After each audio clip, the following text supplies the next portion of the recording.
1 de diciembre de 2020. Una pequeña cuadrilla de trabajadores municipales estaba pintando líneas frescas en la calle. La noche era silenciosa, sin tráfico, sin policía, nada inusual.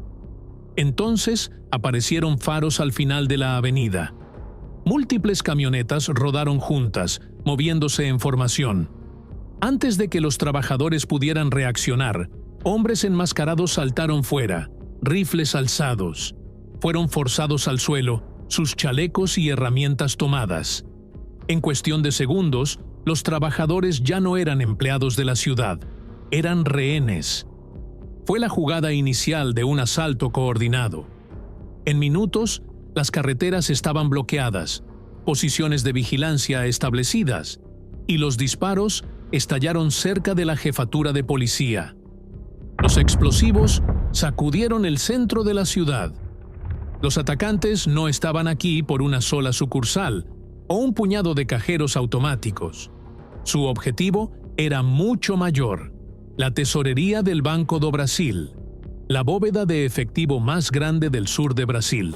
Para cuando terminara la noche, Criciúma sería testigo de uno de los robos más audaces en la historia de la nación.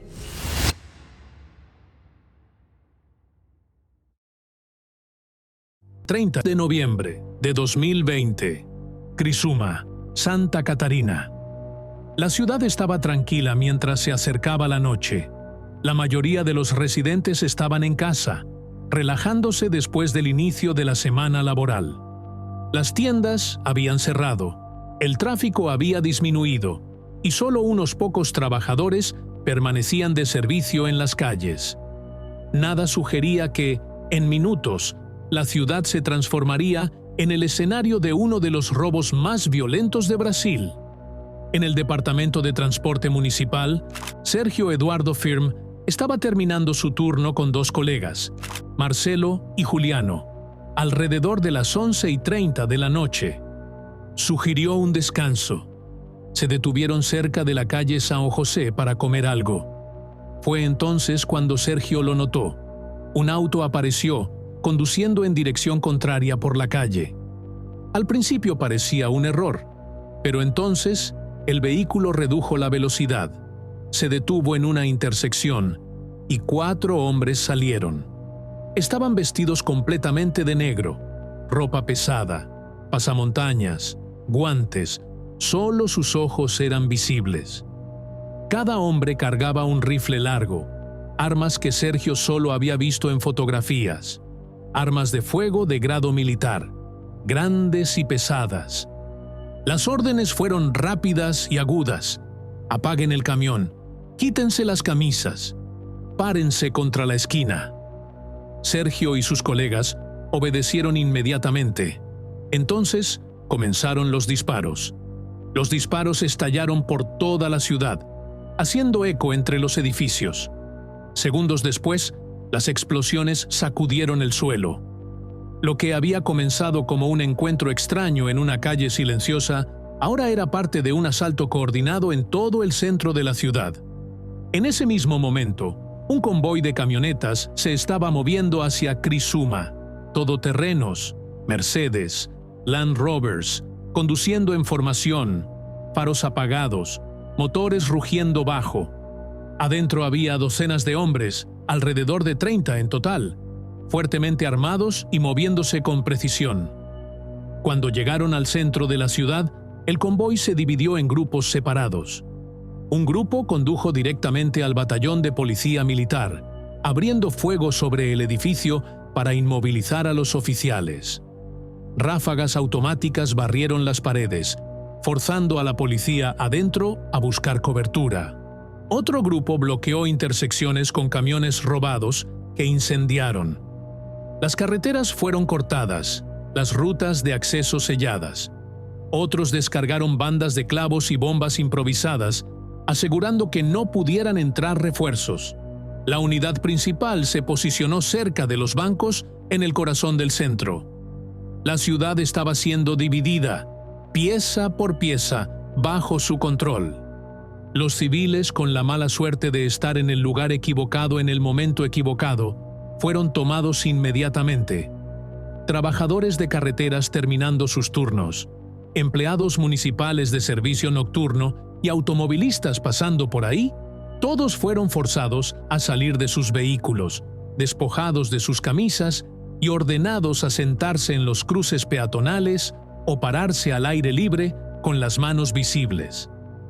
Los atacantes los alinearon en intersecciones y frente a edificios clave, convirtiéndolos en escudos humanos. Los rehenes se sentaron en el asfalto frío, rifles apuntados a sus espaldas, mientras convoyes de camionetas rodaban pasando. Para los rehenes no había escape. Algunos encendieron cigarrillos con manos temblorosas. Otros miraron silenciosamente al suelo. Por casi 2 horas permanecieron allí, rodeados de hombres armados y explosiones. La potencia de fuego en exhibición aturdió a todos los que la presenciaron. Los atacantes cargaban AK-47, AR-15 y ametralladoras calibre 50 montadas en trípodes o disparadas desde vehículos. Estas eran armas diseñadas para la guerra, capaces de cortar vehículos blindados o paredes de concreto. Las balas trazadoras surcaron el cielo nocturno, líneas rojas y verdes parpadeando a través de la oscuridad. Las explosiones resonaron desde los bancos e intersecciones, sacudiendo ventanas por toda la ciudad. Más de 200 kilogramos de explosivos serían recuperados después, dispositivos lo suficientemente poderosos para destruir bloques enteros. Los criminales no solo estaban armados, estaban coordinados. Equipos de tiradores mantuvieron fuego de supresión constante, mientras otros se movían metódicamente para asegurar las calles. Cada disparo tenía un propósito: mantener a la policía inmovilizada, mantener a los civiles congelados y mantener la ciudad bajo control. Dentro de la jefatura de policía militar, los oficiales rápidamente se dieron cuenta de que estaban atrapados. La pequeña fuerza de Criciúma no tenía vehículos blindados, rifles pesados y solo un suministro limitado de chalecos balísticos. Los refuerzos de pueblos vecinos tardarían horas en llegar. Por ahora, los oficiales solo podían buscar cobertura y esperar. Por la radio salieron llamadas desesperadas: prioridad, prioridad. El centro de la ciudad está rodeado, oficiales bajo fuego, pero no llegaron refuerzos. Los atacantes habían bloqueado cada ruta hacia la ciudad con fuego, bombas y camiones, y así Criciúma estaba sellada. Para las 11:50 de la noche, los primeros videos comenzaron a aparecer en línea. Los residentes filmaron balas trazadoras cortando el cielo nocturno, explosiones haciendo eco entre edificios, ventanas temblaron, alarmas sonaron, perros ladraron por los barrios. Un portal de noticias digitales local se conectó a la radio de la policía y lanzó una transmisión en vivo. En minutos, más de 112,000 personas estaban viendo en tiempo real mientras se desarrollaba el asedio.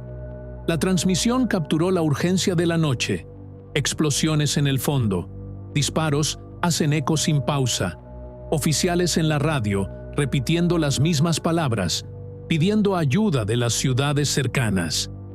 En las calles, convoyes de camionetas patrullaban con puertas abiertas, hombres armados asomándose con rifles listos. Fuegos ardían en intersecciones. Rehenes se sentaron congelados en aceras, iluminados por el resplandor de vehículos en llamas. Criciúma, una ciudad de 200,000, había sido transformada en menos de media hora. Por esa noche ya no pertenecía a sus residentes, pertenecía a los atacantes. Para la medianoche, el centro de la ciudad estaba sellado. La policía estaba inmovilizada dentro de su propia jefatura. Los rehenes estaban dispersos en intersecciones. Las carreteras estaban bloqueadas con camiones en llamas y explosivos. Solo entonces se hizo claro el verdadero objetivo. Al principio, muchos creían que los hombres armados estaban atacando el cuartel de policía o golpeando cajeros automáticos, pero este no era un trabajo bancario ordinario. El destino era la tesorería del Banco do Brasil, una bóveda central donde se almacenaba dinero de múltiples bancos en la región. Decenas de millones de reales se sentaron detrás de paredes reforzadas. Eso era por lo que habían venido los atacantes. A la 1 de la madrugada, la primera explosión sacudió el centro de Criciúma.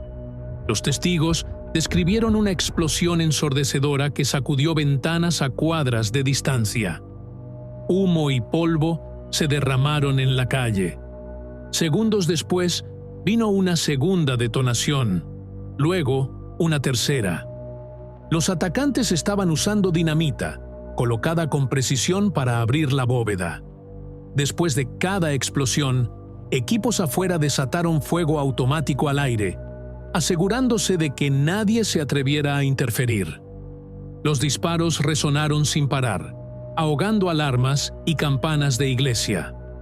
Dentro del cuartel de policía, los oficiales escucharon cada explosión, pero no pudieron hacer nada.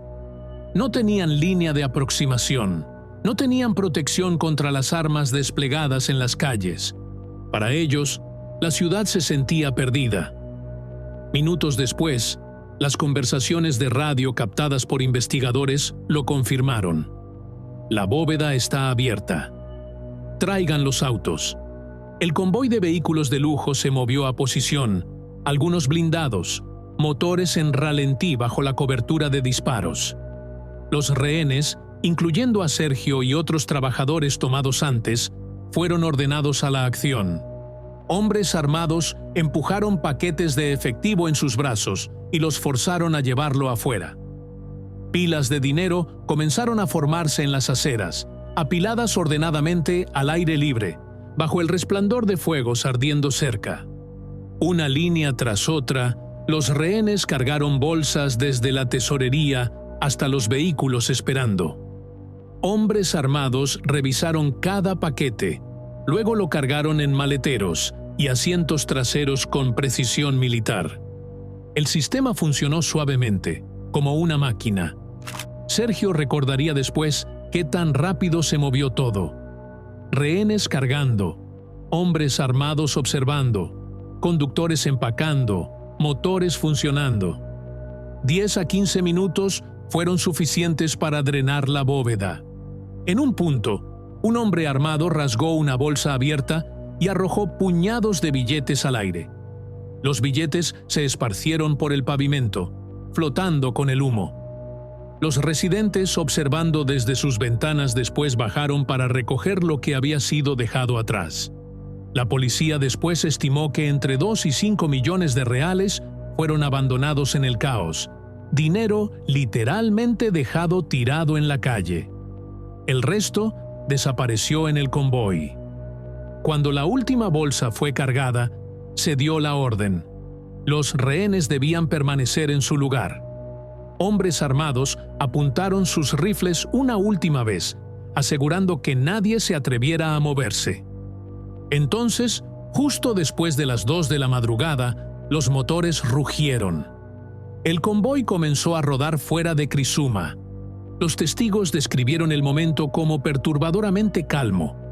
Los vehículos no se alejaron a toda velocidad.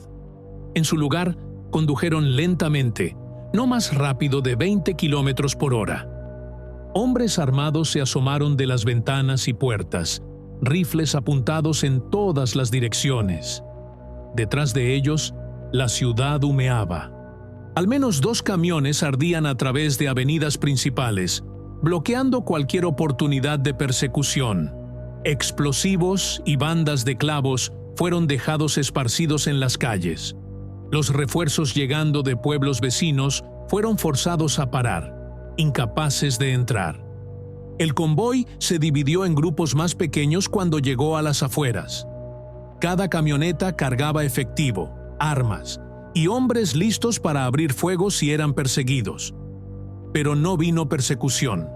La policía de Criciúma, superada en número y armamento, no pudo hacer nada más que escuchar el sonido de motores desvaneciéndose en la noche. Cuando el silencio finalmente regresó, Los residentes salieron cautelosamente. Cerca del Banco do Brasil, billetes aún cubrían las aceras desde la carga final. Algunas personas corrieron a recoger lo que había sido esparcido en el humo. Otros miraron con incredulidad los camiones ennegrecidos y edificios destrozados. Para ellos, el asedio había terminado. Para los atacantes, solo había llegado a su punto medio. El convoy, cargado con decenas de millones de reales, ahora se había ido. Cuando los disparos pararon y el convoy de vehículos de lujo desapareció en la noche, Criciúma quedó en ruinas. Camiones quemados bloquearon avenidas, casquillos gastados y vidrio roto cubrieron las calles. La tesorería de la ciudad fue destripada, su bóveda volada abierta con explosivos. Equipos forenses llegaron al amanecer, comenzando el lento proceso de reconstruir cómo se había desarrollado uno de los robos más violentos de Brasil. A las 6:30 de la mañana, oficiales buscando en las afueras rurales de la ciudad hicieron un descubrimiento crítico. En un campo de maíz en la cercana Nova Veneza, 10 vehículos abandonados se encontraban escondidos entre los cultivos. 9 estaban blindados. La mayoría había sido crudamente repintada de negro, cubriendo sus colores originales, pero los investigadores rápidamente determinaron que eran parte del convoy visto saliendo de la ciudad. Adentro, expertos forenses recuperaron huellas dactilares, casquillos y otros rastros de ADN. Manchas de sangre en los asientos confirmaron lo que los testigos ya habían sugerido. Al menos, un miembro de la pandilla había sido herido durante las explosiones que abrieron la bóveda. Un almacén cerca del campo reveló aún más. Las paredes estaban salpicadas con pintura negra, rodillos y pinceles desechados en el suelo. Pilas de guantes, trapos y ropa manchada con pólvora y sangre yacían esparcidas en las esquinas. Un kit médico improvisado sugirió que los criminales habían tratado a los heridos allí antes de escapar nuevamente. Esta no era una retirada apresurada, era una parada cuidadosamente planeada, parte de una cadena logística diseñada semanas por adelantado. Las pistas de residentes locales comenzaron a llegar rápidamente.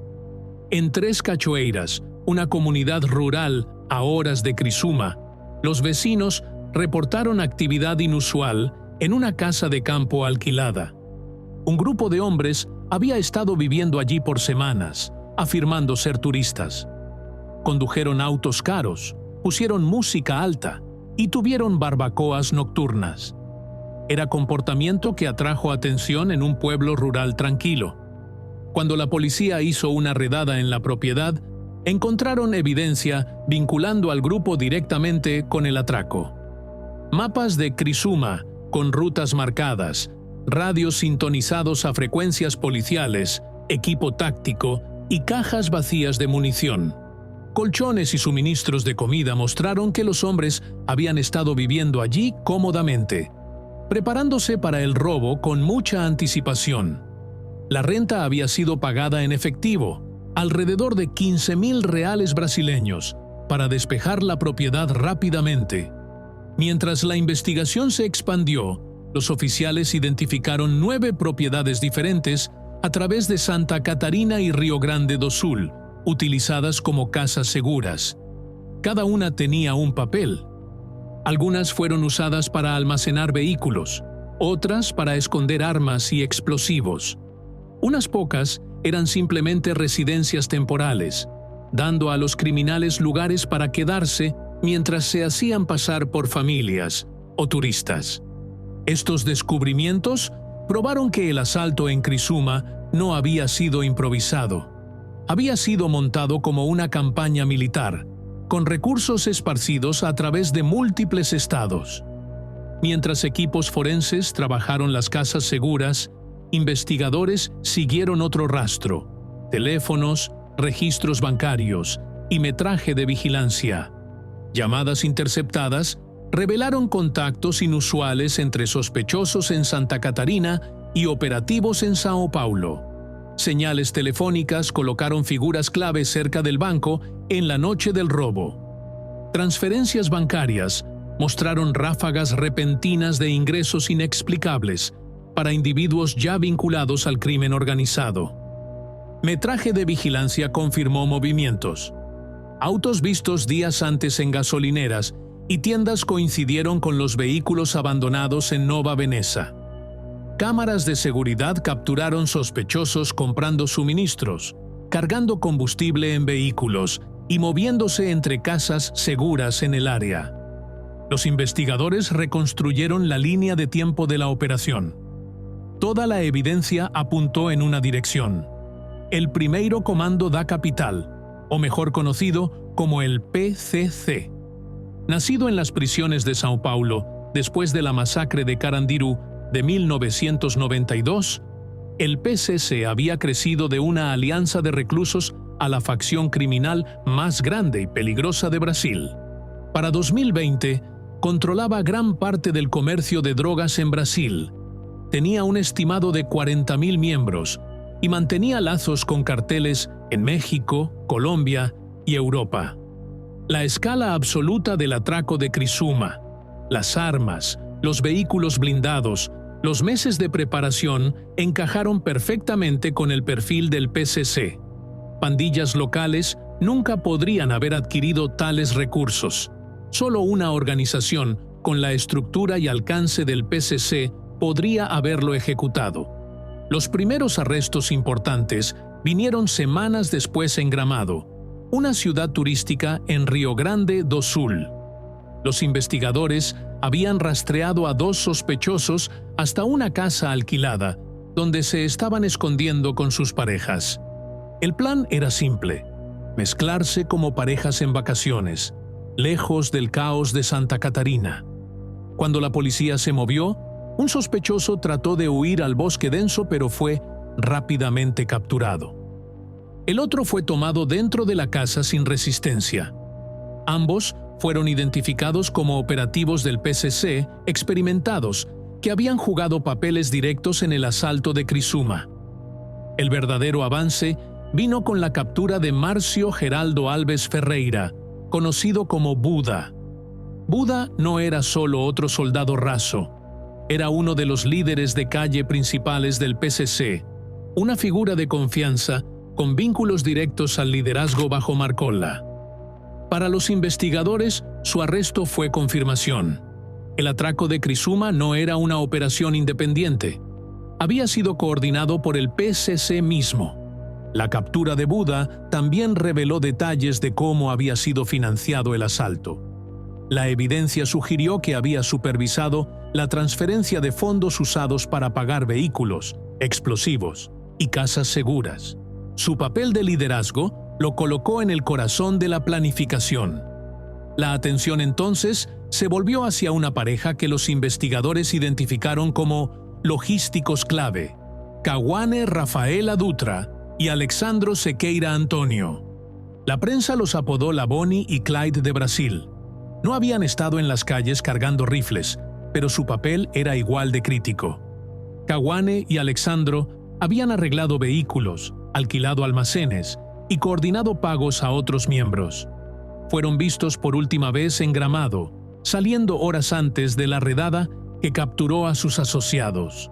Por meses, se movieron a través de diferentes estados usando identidades falsas y alquileres de corto plazo para mantenerse adelante de la policía. Su huida terminó 3 meses después en el interior de São Paulo. Una fuerza de tarea conjunta rodeó su escondite y los arrestó sin incidentes. Mientras nunca tocaron la bóveda del banco, los fiscales después argumentaron que la operación no podría haber tenido éxito sin su apoyo logístico. En total, 17 sospechosos fueron condenados por sus papeles en el atraco de Criciúma. Las sentencias variaron de 36 a 50 años. Algunos eran los hombres que cargaron rifles por las calles. Otros eran logísticos o administradores de casas seguras. Juntos, formaron la red que hizo posible el robo. Pero aún con condenas, faltaba una pieza crítica: el dinero. Las autoridades creen que cientos de millones de reales fueron robados. Sin embargo, solo alrededor de 1 millón fue recuperado alguna vez. La mayoría de los billetes esparcidos afuera del banco esa noche. El resto había desaparecido. Unidades de inteligencia financiera rastrearon fragmentos del efectivo en las semanas después del robo. Algo fluyó hacia firmas de construcción a través de contratos falsos. Otras cantidades fueron canalizadas a través de ONGs y compañías fantasma controladas por asociados del PCC. En semanas, el rastro se enfrió. El dinero había sido absorbido en redes de lavado lo suficientemente sofisticadas para moverlo fuera del alcance. Para los investigadores, esta fue la realidad más frustrante. Los hombres armados podían ser arrestados, pero la fortuna por la que habían arriesgado todo ya se había ido. El atraco de Criciúma probó algo que los investigadores ya temían, que el PCC tenía la habilidad de golpear lejos de su base en São Paulo, usando potencia de fuego abrumadora para paralizar ciudades enteras.